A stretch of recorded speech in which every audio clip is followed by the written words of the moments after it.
Caregivers. Who are they? What do caregivers do? What are the essential dimensions of being a caregiver? Given that seniors have changing medical, social, and psychological needs, how can one meet essential caregiving requirements? Does caregiving come with satisfying rewards as well as significant frustrations and annoyances? Can being a caregiver result in resentment, anger, and broken relationships? Why is respite care important? Hello, my name is Attorney Ramsey Barawi, and welcome to Your Money, Your Life. Today, my guest is Christopher McClellan, a certified senior advisor.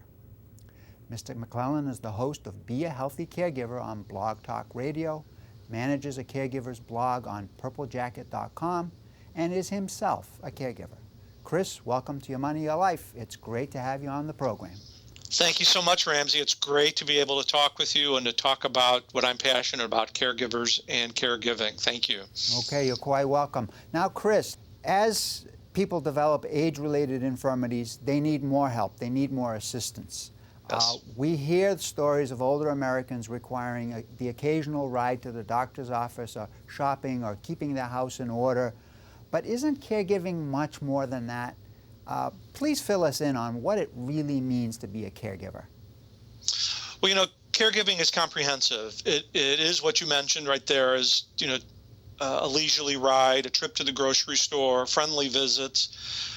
But, caregiving is intensive as well, depending on the particular illness that your caree might be dealing with. It becomes a part of the caregiver's life as well. So in a sense, you're often sharing in those health calamities of the person that you're caring for as well. All right. So that explains that. Now, much of the literature that I've been reading online refers to one of two classes, either a paid or a family member caregiver. Now, I personally have a difficult time believing that those are the only two classes of people who can be caregivers.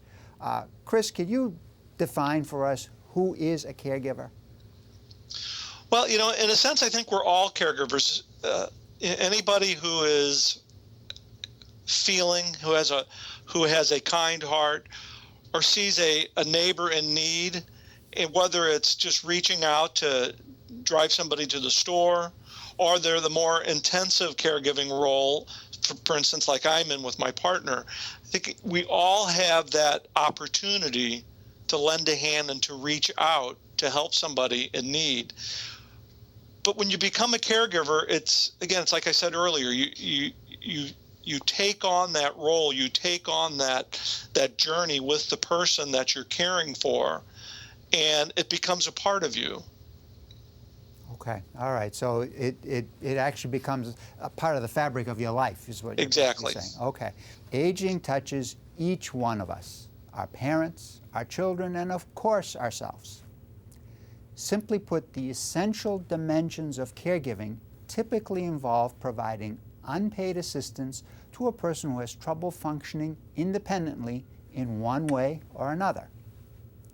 The caregiver can be a friend, family member, or a partner. The role of a caregiver is to provide peace of mind by providing the greatest level of safety and assistance.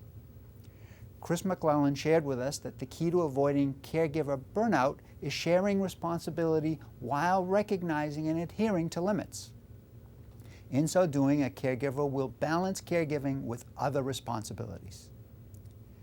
Despite the host of challenges facing a caregiver, caregiving does have its rewards, paramount of which is service. I believe that service may be the most honorable purpose to which we can aspire. We also learned that technology can ease the burden of caregiving. For example, one can purchase an emergency medical alert system, a fall detector, and an electronic medication dispensing system. Also, an elaborate internet-based home monitoring system is available to allow an off-site caregiver to monitor the activity or lack of activity in a home.